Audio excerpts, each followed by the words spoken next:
자, 안녕하세요. 의과학자 뿔런햄스터입니다. 자, 오늘 주제는요, 성격 장애를 가지고 있는 사람들에 대한 특징에 대해서 알아보도록 하겠습니다. 말 그대로 성격 장애라는 거는 성격에 결함이 있는 사람을 의미합니다.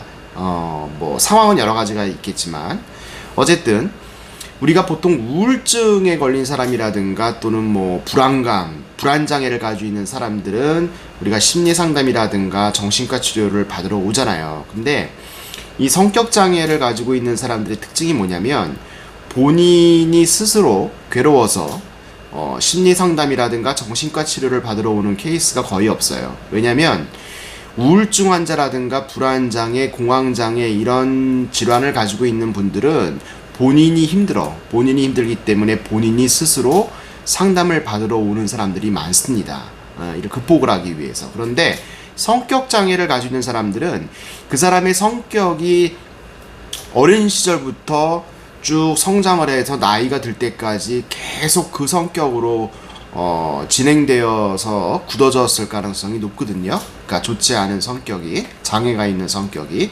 그렇기 때문에 본인은 살아가면서 본인의 그 성격 때문에 그렇게 불편함이라든가 이런 것들을 잘 못 느낀다고 해요. 그래서 오히려 이 성격 장애를 가지고 있는 사람들, 직계 가족들, 주변인들이 오히려 이 사람 때문에 힘들어서 못 살겠다라고 상담을 받으러 오시는 분들이 더 많거든요. 그게 좀 특징적인 겁니다. 그래서 성격 장애를 가지고 있는 사람들은 그 본인이 내 성격이 조금 일반적이라기보다는 조금 상대방한테 불쾌감을 주거나 그럴 수 있다라는 것을 인지는 하고 있을 가능성이 높아요. 그런데 그 성격 때문에 본인이 직접 피해를 본 게 거의 없거든요.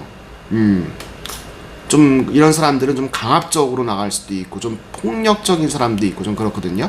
그렇기 때문에 본인이 불편하지 않으면 본인이 상담을 받을 필요가 없다고 생각을 하기 때문에 오히려 주변인들이 더 괴롭습니다. 그래서 이런 분들이 주변에 있다면 좀 적극적으로 치료 상담을 좀 이렇게 권한다든지 이런 어떤 기관의 도움을 좀 받아서 이 사람들의 어떤 성격을 좀 이렇게 바꿀 수 있는 그런 계기를 마련해 주든다 이렇게 생각을 하고요.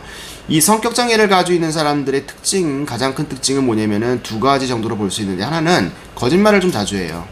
거짓말을 좀 잘하는 편이고, 모든 일에 있어서. 그리고 밖에 사회생활을 한다든가 이럴 때는 그 자신의 어떤 그런 성격이 잘 드러나지 않습니다. 그런데 가족들끼리 있을 때라든가 또는 아주 친한 그런 주변 지인들한테는 자신의 그런 어떤 그 성격 장애의 특징을 보이는 그런 경향이 있다고 보이거든요. 통계적으로 봤을 때도. 왜 그런가 하면은 사회생활을 하거나 밖에서 만나는 사람들한테 자신의 그런 모습을 보이면은 본인이 불리한 거를 알아요. 특히 직장에서는. 그런데 가족끼리는 웬만한 그런 자신들의 그 치부를 좀 이렇게 감싸줄 수 있다고 생각을 해서일지는 모르겠지만은 좀 어쨌든 간에 좀 그 가족들한테는 좀 그런 성향을 많이 보이는 것이 이런 사람들의 특징이라고 우리가 사례를 통해서 우리가 확인할 수가 있거든요.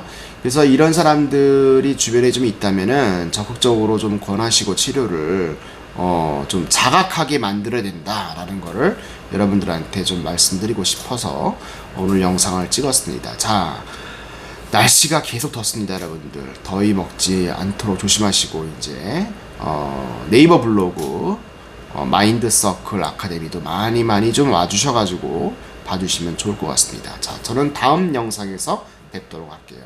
안녕.